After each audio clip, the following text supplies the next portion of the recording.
She said, "I hear that monks are looking for shelter in many homes. Why don't you come and stay in my house?" Gautama said, "If she's inviting you with so much affection, you must go stay there." Then people saw, "See, he's gone." Gautama, the Buddha, with a large group of his disciples who was continuously traveling, made a rule that during the monsoon season, those 2.5 months, you can stay in the same place. The rule for the sannyasis or the monks who were with him is you should never stay in any place for more than 2 days.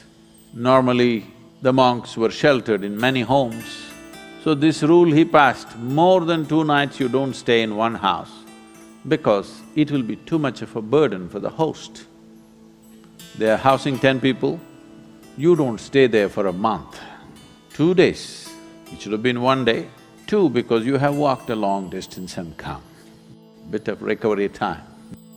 But during the monsoon season, he said, up to 2 to 2.5 months you can stay in one place because walking through the jungles of that region during the monsoon season would be treacherous and many would lose their lives. So this is a time like that. They stayed in a large town and they were spread across in many homes. The monks went out to get their alms from the people. Ananda or Ananda Tirtha, as he was known, who happened to be Gautama's elder brother before his monkhood, went out and there was a courtesan or a prostitute in the town.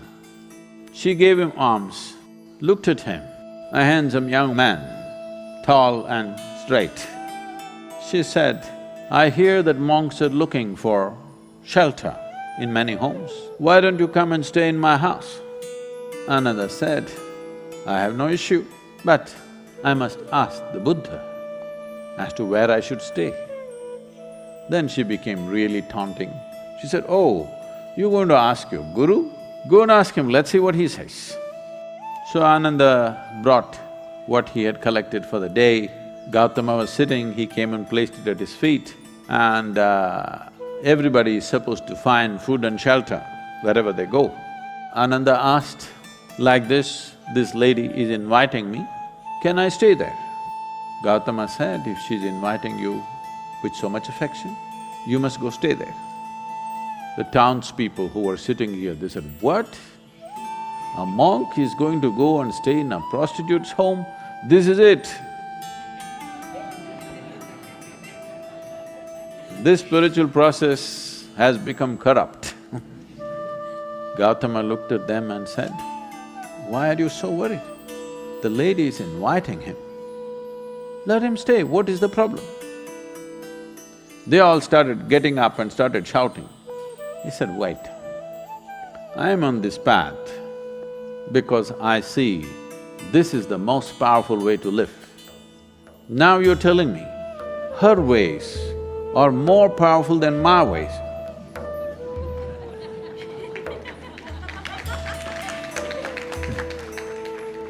If that is the truth, I will also go and join her. I'm here because I see this is the most precious and powerful way to exist. If you think her ways are better than mine, I should also go and join. Because if you're a true seeker, that's how it should be. If you found something much higher, you go for that." Then people shouted and many of them, of course, leave. Then Ananda went and stayed with her.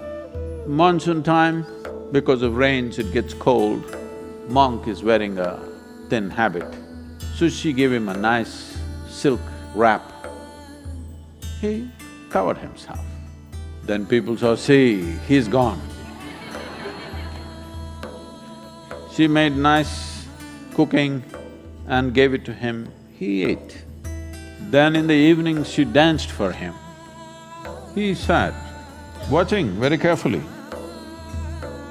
with utmost attention. Then when they heard the music, this is it, finished. things went on.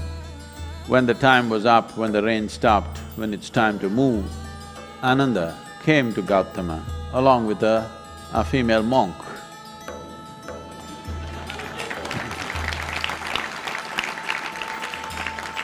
So, the power of being on the path of truth has been there, but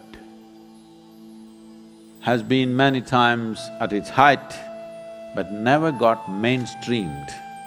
I see that today, because of our ability to communicate, because of the tools of technology, the natural longing, the innate longing in a human being to find truth, this is not a thought thing. This is not something that been taught to people that you must seek truth.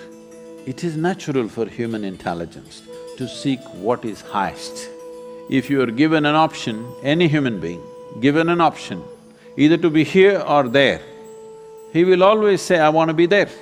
Right now he may be caught up here, but aspiration is to go to whatever is the highest. It is just that we have to show him that there are better highs than getting drunk, there are better highs than drugs, there are better highs than being caught up in social drama, there are better highs than being better than someone else. We just have to show it to him, we have to make him understand there is a better high. Forever, many sages, saints, yogis, gurus have been doing this, but as I said, they were gentle people.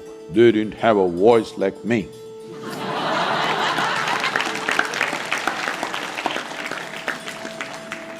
They didn't have a microphone. They didn't have tools with which they could speak to somebody there. They could only speak to people here.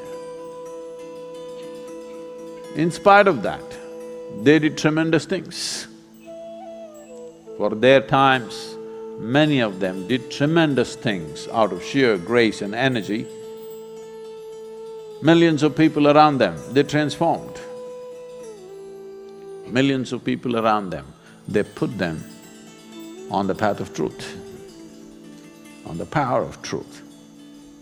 But a time has come where our ability to communicate is such, we can make truth slip through every door.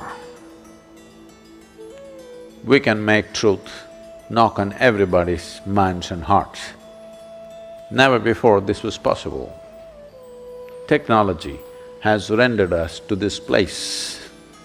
I feel this is the best age ever to make truth mainstream, to be truthful, to aspire for truth, to seek truth, the main force on the planet, because we have tools that nobody ever had.